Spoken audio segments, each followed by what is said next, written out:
Você tem ali 7 igrejas que João coordenava como se fosse a paróquia dele. Sim. E essas 7 igrejas representam a igreja de Deus como um todo. E por que ele não deu só para 7 igrejas? É que na Bíblia os números têm significado como para a gente em português.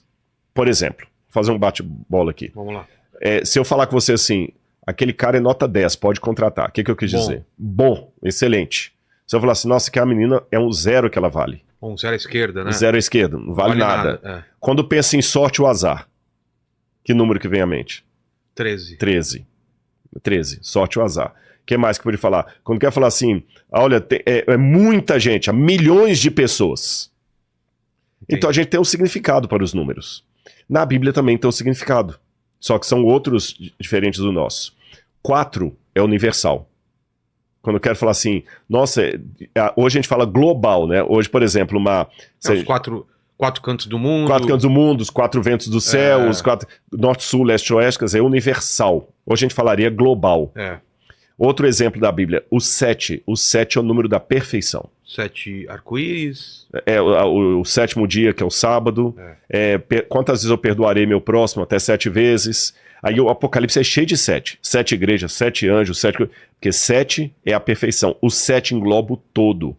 Porque na criação do mundo, Deus criou o mundo em 6 dias e no 7º descansou. Então a semana da criação engloba o todo. 3 também é importante, né? 3 também é um número divino. Nós vamos falar dele daqui a pouquinho. Tá. Então essas 7 igrejas representam todo o povo de Deus.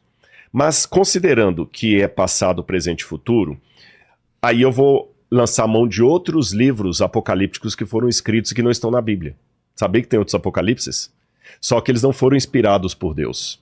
Porque o apocalipsismo, como eu falei, antes de ser algo apenas do profeta de Deus, era um estilo literário que começou a surgir a partir do 7º século a.C.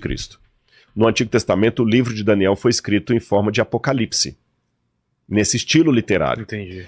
Lembra dos manuscritos do Mar Morto, que já mencionou? A gente inclusive visitou. Para quem não sabe, galera, os manuscritos do Mar Morto foi uma coletânea de pergaminhos antigos de Israel e papiros também, alguns datados de até 200 anos antes de Cristo, que mostram muito do pensamento judaico antes de Jesus nascer.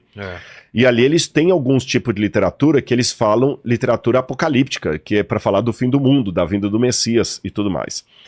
E alguns desses apocalipses, como o Apocalipse das Semanas, Apocalipse dos Animais, eles dividem a história do mundo em períodos, em 7 períodos.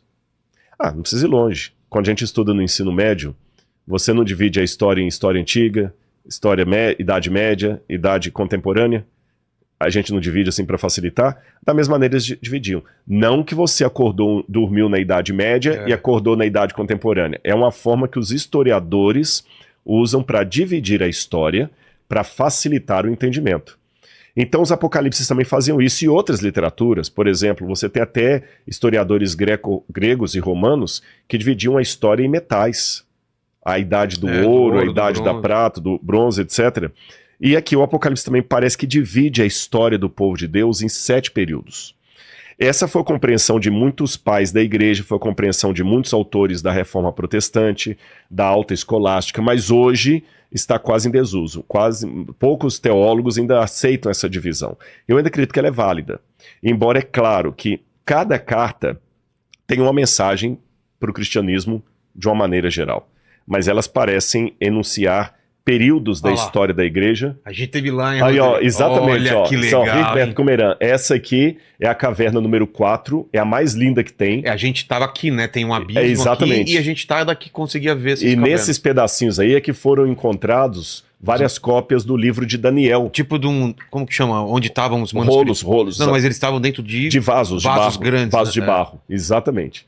E galera, sabe como é que isso foi encontrado? Um garotinho beduíno estava procurando as cabras dele. Quando ele jogou pedra para ver se as cabras estavam lá dentro, e encontrou jarros que estavam há 2000 anos. E que sorte, né? Que elas estavam ainda em bom estado. E curioso, na época da criação do Estado de Israel, né? Que foi em 47, 48, criou o Estado de Israel.